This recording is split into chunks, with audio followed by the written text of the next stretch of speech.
Hey, this is Mike with Complete Holistic Coaching and Wellness. And in today's video, we are going to talk about the history of hypnosis and touch a little bit on what hypnosis is. But before we get into that, if you're liking the content that Tori and I are putting out, please go ahead and hit that like button and hit subscribe.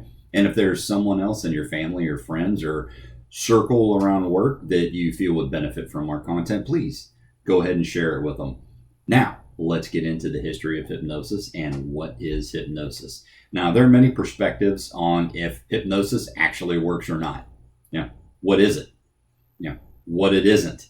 And as the years have passed, we've gotten more and more research that has been done on this very topic. Now, here's some common questions and some comments about hypnosis.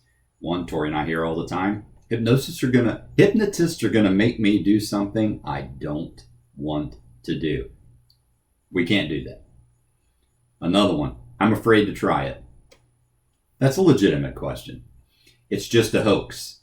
Now, am I going to remember what happens during hypnosis? Just to name a few. And yes, you're going through a hypnotherapy session. Of course, this will be in another video, but you're going through a hypnotherapy session, yet you will remember everything that has gone on. So what we're going to cover in today's video is, let's start with, what is hypnosis? First of all, hypnosis, simply, it's just a relaxed state. That's it. But what exactly does that mean? Am I asleep? Am I awake? Am I in between? Well, hypnosis isn't always a trance state or a sleep state, even though a person in hypnosis may appear to be sleeping. It's a natural state of mind and is actually an important part of everyday life. So whenever our mind wanders, daydreams, or is focused intently on something, such as reading a book and you really get into it, or driving a familiar route, watching a film, you're in a state of hypnosis. Let me give you an example.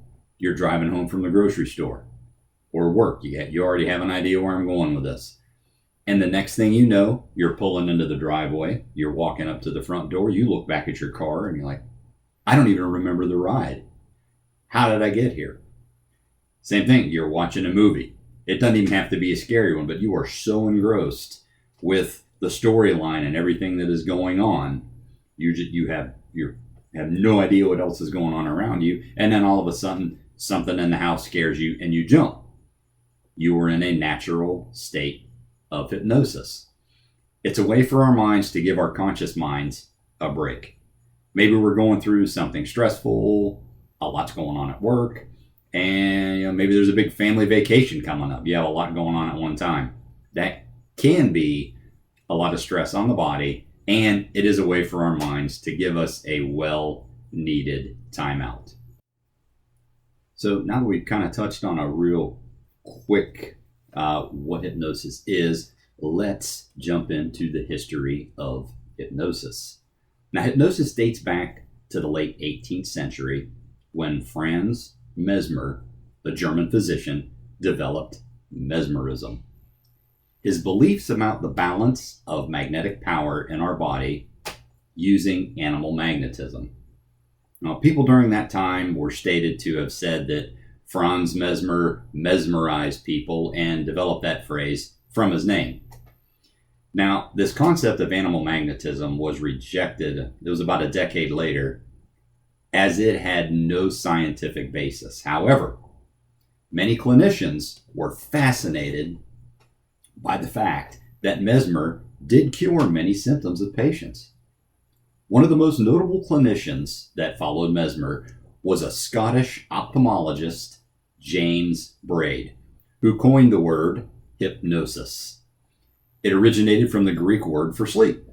Modern science later proved hypnosis was not related to sleep, but one thing hypnosis and sleep have in common is the enhancement of our external focus. Now, let's go into the mid-19th century, where an Austrian physician, Josef Breuer's work got attention for his treatment of a patient of his named Anna O. And he was treating her for hysteria. Breuer used suggestive hypnosis to trigger Anna's childhood emotions, which resulted in the reduction of her symptoms. Now, something we found interesting was a good colleague of Breuer was none other than Sigmund Freud. Through hypnosis work, Freud discovered our unconscious process, which was a significant finding, especially in psychoanalysis. Although Freud attempted to use hypnosis, the modality that he invested was actually psychoanalysis, in which clients talk freely and the clinician analyzes their deep psychology. But later in the mid-20th century, Melanie Kline, who's the leading developer of the object relation theory, reported that Freud became too authoritative or pushy in hypnosis, which hindered his hypnosis results. Hypnosis is a natural flow that is controlled by the client and only guided by the hypnotherapist. So, as Freud pushed for results, it counteracted the results he was really hoping for and hoping to achieve.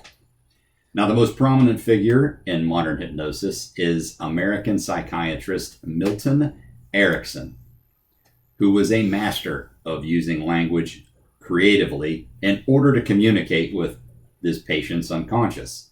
What was unique in his approach was that he was not interested in identifying the cause of the symptoms, like many other clinicians during that time. Instead, his focus was on helping patients release their symptoms by stopping the defense functions, or better known as a no resistance habit. He made outstanding clinical success, and his methods were called Ericksonian hypnosis, which was strongly embedded in other contemporary approaches such as neurolinguistic programming, which is known as NLP.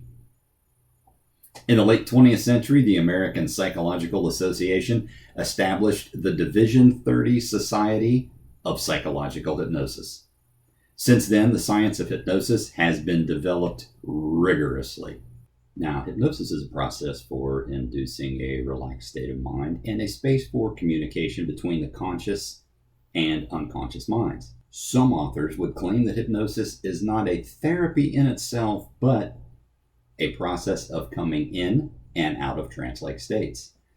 Now, hypnotherapy, which we utilize in our services, is a therapeutic approach applied by a trained practitioner who makes use of hypnosis to identify and treat problems or issues. So, this seems to suggest that hypnotherapists cannot operate without using hypnosis, but that hypnosis is a tool that can be used by a range of professionals. Now, there's no single definition of hypnosis because in practice, it is used in so many ways.